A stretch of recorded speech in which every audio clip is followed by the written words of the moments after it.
what we know for sure. So in this video, I want to bring some things to our awareness that ultimately can help us within this reality promote a sense of happiness. And happiness, what I'm referring to, is a sense of connection to one's self.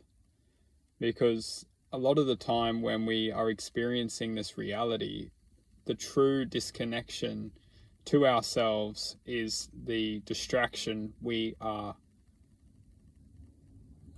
ultimately resembling.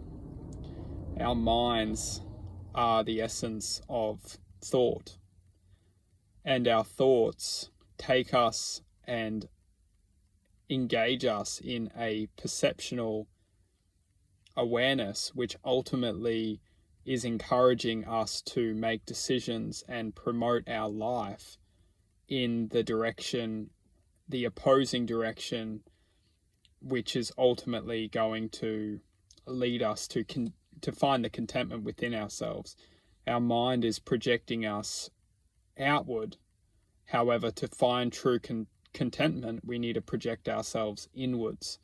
And that's why ultimately when we find things that we love to do, we connect inwards, because ultimately a lot of the time the things that we really enjoy doing, we enter within the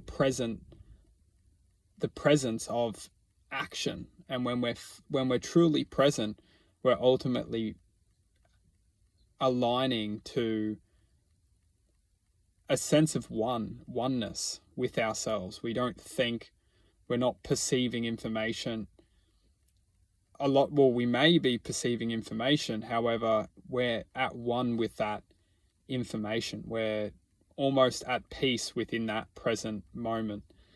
And ultimately, when we're living a life that isn't connected to the present moment, we're just almost projecting our awareness within the attachment to something which is not serving us.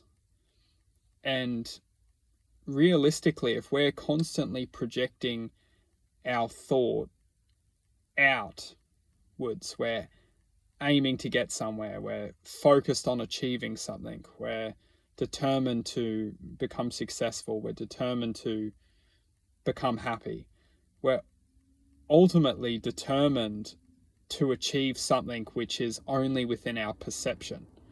It's only we're perceiving that we're going to achieve something. And this is ultimately the great distraction, which causes great destruction.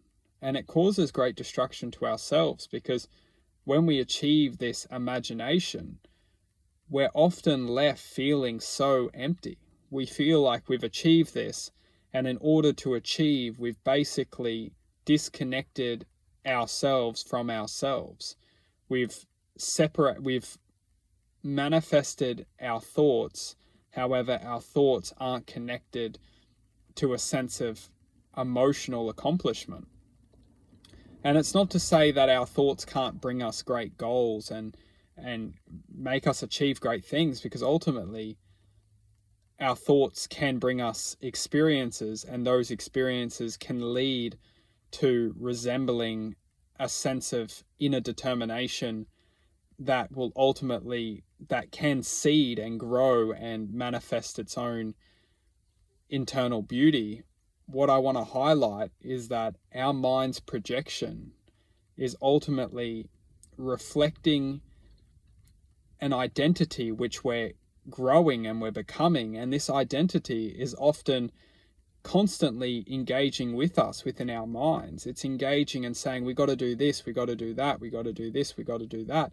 But we must understand that entity, that identity, which we all have, some of us feed it less than others. But if all we're doing is feeding that, I need to do this, I need to get that, I need to do this, I need to get that identity does not resemble true contentment, because there's always something more for us to be projected within. It's a never-ending circle. Ultimately, when we start to resemble and focus our attention inward, and we ask ourselves, what truly makes me happy? And if we don't know what makes us happy, we need to learn how to ultimately resemble contentment. And we need to we're explorers within this lifetime. We need to explore potentialities which bring a sense of inner awareness. We need to wake up to the food that we're eating. We need to identify what kind of experiences promote an opening within us. And when we start to ask these questions and start to challenge ourselves, we start to do the things which we don't want to do, but we know that will be good for us. When we start to act within this inner knowledge, we know what we should do. When we start to act, when we start to feel what we should do and act within this feeling, it generates this inner consciousness, this inner awareness active. And then when we start to engage more within this activity, we start to see the two characters playing our minds. And one character wants the best for us. It wants us to be connected. It wants us to expand within consciousness, within awareness, within happiness, within divinity, within joy, positivity, love. And then there's another side to us which ultimately wants to tear it apart and wants to destruct our own self, so we become the image of destruction and share that destruction within this reality. We need to ultimately become present, and when we become present, we become more conscious of where our awareness is drawing us to and what thoughts we are consciously bringing into this world. Are we resembling